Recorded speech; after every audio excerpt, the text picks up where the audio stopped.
Welcome to this episode of the Keto Vegan podcast. I'm Rachel. I am your host. In today's episode, obesity and dieting, the weight of the problem. Guess what I'm going to talk about today? Of course, that intertwined complexity of obesity and dieting. Millions and millions of people are affected by both. It impacts people globally. Now, imagine if the crisis, this obesity crisis, were treated like drug or alcohol addiction? Would we see more action from authorities, more urgency from governments about it? If we applied the same aggressive tactics to obesity as we do substance abuse, how different would our world look today? Now, a while ago, and I haven't got the stats on this, so this is what I heard a while ago, and I heard it more than once within a few weeks of each other. You are 7 times more likely to die of weight-related diseases than of smoking-related diseases. I'm not saying it's good to smoke. People die because of smoking, but you are 7 times more likely to die if you have weight-related issues and weight-related diseases. That is phenomenal. Why isn't that publicized? Do check that data. In fact, I'll check it and I'll put a link underneath. Can't say these things without checking. You know, I like to do my research.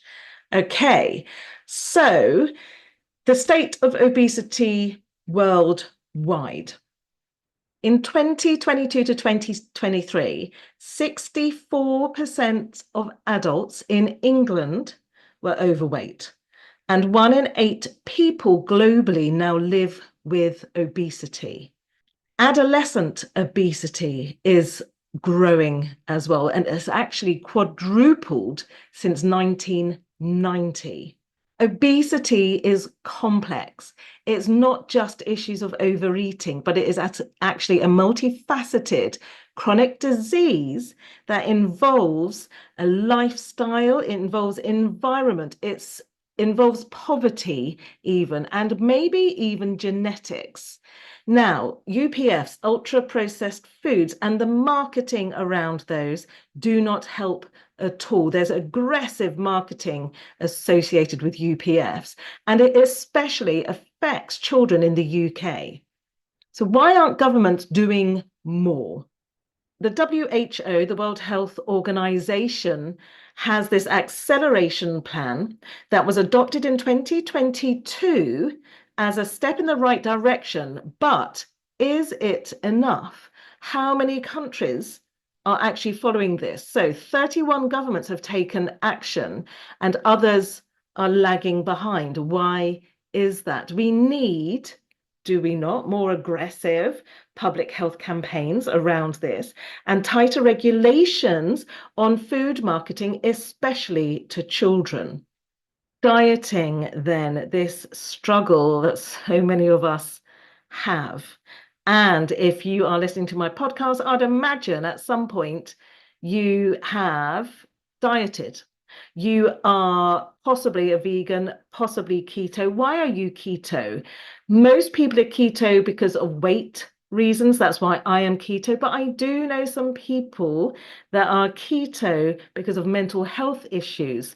More on that. Maybe I'll invite Di for another interview again. I interviewed her right near the beginning of my episodes. There will be a link underneath to that episode as well if you want to hear from Diane Harwood, who went on the keto diet. She was already a vegan, went on the keto diet to help her mental health. And she's written a book. She started her second book as well. So that's exciting. Okay, so 52% of people aged between 18 to 34, so that's not all adults, have tried dieting in the past year. And 95% of dieters regain the weight that they lost. And why is this so common? And I shared with you my last episode that compared to a year ago, I am at least a stone heavier now than I was then. Now, I know why that is. It's because I've been overeating and I haven't been strict keto. Well, I wasn't when I was at school because the food in the plant-based school's kitchen was so yummy and they're potato wedges and stuff. And so I would indulge in that. But then I'd feel shame and guilt. And that's the dieter's mindset, isn't it? That if you're trying to follow something and be really strict with it, sometimes we just crave those things. Now, my last episode was on mindfulness, and there'll be more of those coming up. Have a listen to that if you really want to start getting your head around things. I'm really working on that in my life at the moment.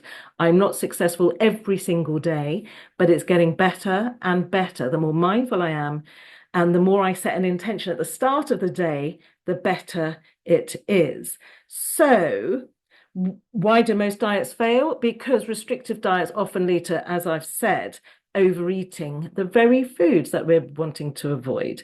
As vegans, I'm sure we don't struggle eating animals. Depends why you're a vegan. Is it just for health reasons or is it because of the animals?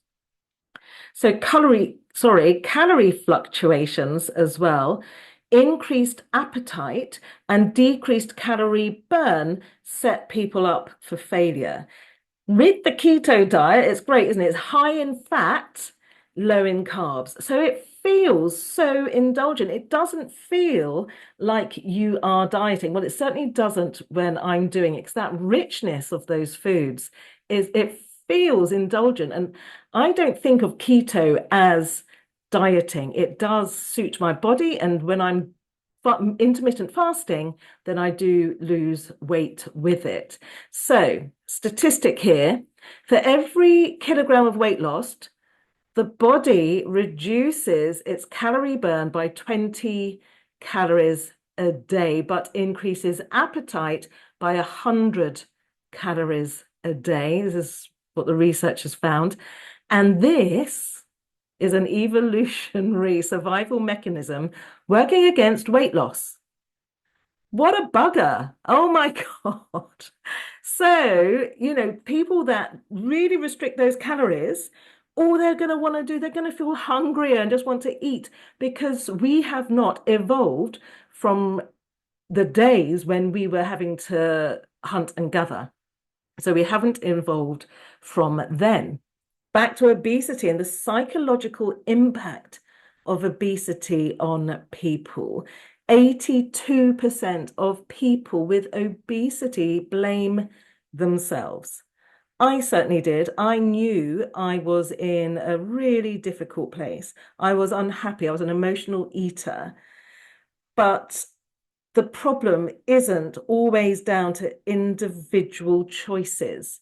There's the psychological side of it. There are genetics involved with this. There's not one gene, okay? Um, Many people try to lose weight, not just for health, but to improve how they look, their self-esteem, or their social acceptance. I can't remember what it was, probably Facebook. Yes, still wasting time on Facebook Reels. That actually, no, it wasn't on a reel, it was just on a post that she said secrets that I wish I knew before I started my diet, before I started losing weight. She said that the way she is treated now, that she is slimmer, is enormously different to how she was treated when she was overweight. Why is it that we feel we can judge those people who are obese, who are overweight? Why don't we feel kindness and sympathy for them, want to support, want to help? Now, the vibrational impact of that, if somebody needs to be happy to lose weight, people who are obese and getting judged by everybody around them are fighting so many battles, not just with their own thinking and their own psychology, but with the vibe of people and the judgment of others on them. People with obesity, sometimes the way that they try to lose weight is by crash dieting, starving themselves, missing meals, these unrealistic expectations, which leads to this failure, this cycle of trying and then giving up and then putting on more weight, perhaps. I know that's what I did. I tried every single diet that I could find. So many, I can't even list them on both hands. There is so much shame associated with obesity, much more than smoking, much more than with alcohol use, maybe not as much as drug abuse. hard drug abuse, class A's, but people can see obesity, it's right in front of them. You can't always tell somebody who's a coke addict. You can't always tell if somebody is a drug abuser. And so they sometimes avoid that judgment from others as a general whole. And because of this shame, only 24% of people with obesity, so the stats tell us, actually seek help. Okay, so those that are diagnosed with obesity, only 24% of them seek follow-up care once they've been diagnosed. That is a quarter of them. Good that 76% do, but there's that shame associated with it. If you are diagnosed with a different disease, how many people, what percentage of people don't seek follow-up help with that? And as I've said, obesity or weight-related diseases kill 7 times more people than those who smoke. Okay, so something familiar to me, a vegan keto approach to weight loss. So, can this diet offer a sustainable solution? People, I mean, those of you who are keto and vegan, when you say, I was saying to somebody just the other day, oh, I'm keto, I don't eat sugar. Oh, goodness me, that's interesting. And then I sort of dropped into the conversation a little while later, oh, and I'm vegan. And the look of like confusion on their face. It's classic. I really should video it one day, surreptitiously, so they don't know that I'm videoing, just so you can, if you are a keto vegan, you have seen this look on so many people's faces already. And I did say to this person, I said, yeah, I don't really get taken out for dinner very much. There you are. I haven't been taken out for dinner for, God, very long time. Never mind, but I do love to cook. Haven't done a cooking episode for ages. Sorry about that. I'll try and find something new to cook and I'll put one in an episode soon. Now, can the keto vegan diet be a sustainable option? We know it can because I've done it and I am going to go back to that weight where I feel that actually more clothes of mine fit because I was buying nice slim clothes. So I am going to go back to that and I'm going to do the intermittent fasting. I'm going to stick rigidly to keto vegan. I'm going to wheel my wee sticks, make sure I'm in ketosis and go with that. And I hope you come on the journey with me.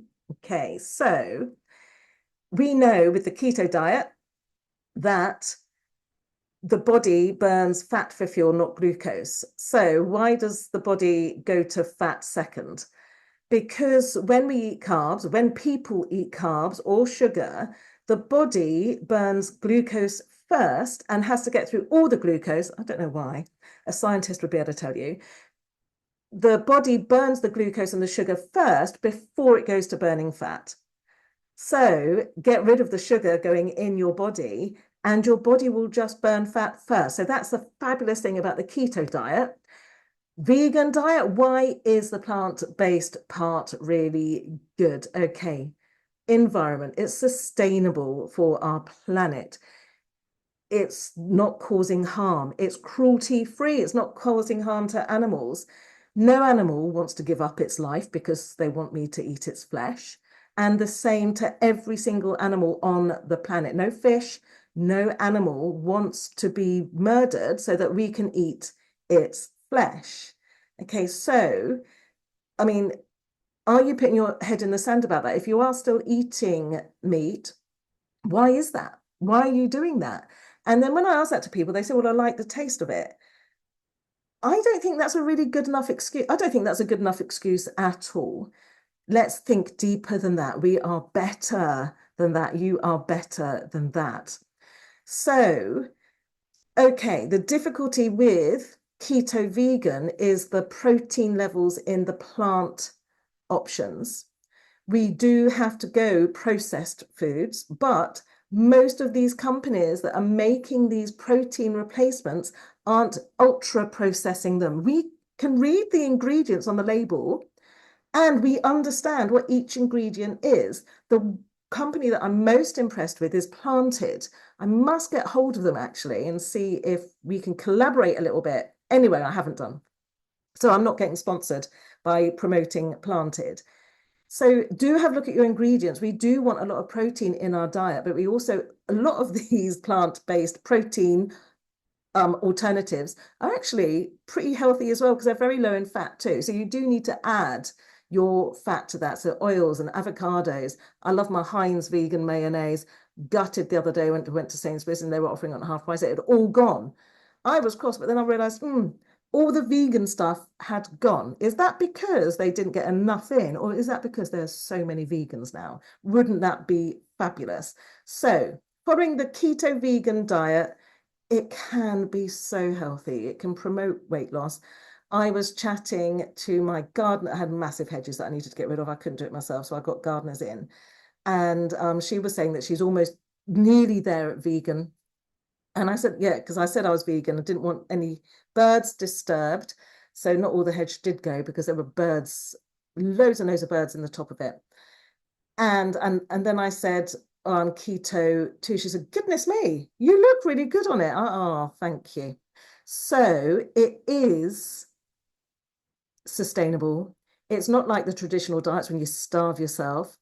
Intermittent fasting, though, does feel like you get hungry, but that's one way to really get the weight to drop off. Okay, so this obesity and dieting problem that we've got on our planet in this country, definitely America, and probably just about every Western country that there is, some much worse than others. Okay, so what role does the food industry have with this problem? Is it an epidemic? Yeah, I think if the amount of people who are, if there were the amount of people that were drug addicts compared to the amount of people that were obese, then they would consider it an absolute epidemic, wouldn't they? What's the food industry got to do with this? Apart from just about everything? No, that's not fair. An awful lot. Corporate interests contribute to the obesity epidemic. Cheap UPFs, ultra-processed foods, are aggressively marketed. There's a 30% increase in obesity levels among UK children. And the rise in type 2 diabetes has gone, is enormous, okay? So stricter regulations in marketing these foods, banning junk foods ads near schools, imposing taxes on sugar or on these UPFs, make them much more expensive, so they're much less affordable. Sugar tax was meant to be on non-diet drinks. There is no difference in the price of Diet Coke and normal Coke. Actually, hold your thoughts there. I'm just going to do a quick bit of research. Hang on. Oh my God, I was wrong. Okay, so who knew? Obviously, lots of people do know. It's just because I never buy fizzy drinks unless I'm buying Pepsi Max for my daughter. I never buy fizzy drinks. Okay, so, I do buy sparkling water and ginger ale to go with my spiced rum and squeeze of lime. Anyway, I'm just looking at the prices. So in Sainsbury's and Tesco, it's the same. Coca-Cola, I went Coca-Cola rather than Pepsi. Coca-Cola Zero, okay, Coca-Cola Original Taste, 24 cans of 330 ml each. That is 18p per 100 ml. So that's 14.50 for a box of 24. And the Coca-Cola Zero Sugar, 20, same size, 24 cans, 330 ml cans. That is 14p per 100 mils. So you can either pay £14.50 for a box of 24 with sugar, or £10.75 for a box of 24 sugar-free. And Sainsbury's is doing an offer at the moment, buy two for 15 quid. So that's buying two for nearly the price, so to 50p more than one box of, I'm not promoting Sainsbury's either, well, clearly I am, of Coca-Cola Original Taste. And what are Tesco's doing it for? Okay, Tesco got a club card offer at the moment on Coca-Cola Zero Sugar. Buy any two for a 10 quid, but that's 15 cans. Good God, It's like I'm promoting them. I am not. Okay, so Coca-Cola regular 24.33, that's 18p, same one, and sugar, that's 14p per 100 ml. Okay, sorry, companies that are doing the sugar tax. Right, so what else can we suggest? All right. So sugar taxes on much more, not just fizzy drinks, surely. Maybe they do have them on sweets as well. They've put the price up. Maybe we should have subsidies for healthier foods like vegan food. Why is it that meat is cheaper than plant-based food? Are there massive government subsidies to farmers? I think there are. I'm not going to quote that as researched. I'm not, but why else are plant-based foods so expensive compared to meat and to beef, to chicken, to mince, to pork? Okay, so that's something to consider as well. Maybe the government should subsidize healthier options, better options for the planet as well. Don't forget, it's not just about what we put in our mouths. It is about building sustainable habits, not quick fixes, doing exercise, getting mental health support, joining communities where you support each other. What are you going to do? We need to raise awareness. We need to advocate for better policies. We need to help people make informed food choices and understanding that obesity isn't just about somebody overeating. It is much more complex than that. Losing weight isn't just about willpower. It's about the systems we live in. It's about changing those systems. It's about getting that support. Obesity is linked to mental health in an enormous way. Are we supporting people with that? Are we kind towards people? Or is it because once we've lost weight, do we then judge others that haven't? Because we know we can, so why can't you? Let's not be that person. Let's be kind, let's be loving, let's be supportive. And again, I know the words I said about eating meat were quite harsh for me, but you're never going to change a meat eater's attitude with aggression and anger. The only way that we're going to change people is through love and helping people think, but not in an aggressive way. Just put questions to people, kind, gentle questions. I'm glad you're still here at the end of this episode.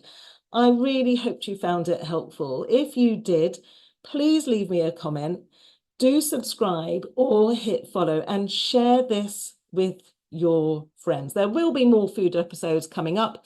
If I can think of something exciting to create and eat, if there's a food that you want me to keto and veganize, leave me a comment. My contact details are underneath, so do contact. I look forward to seeing you next time.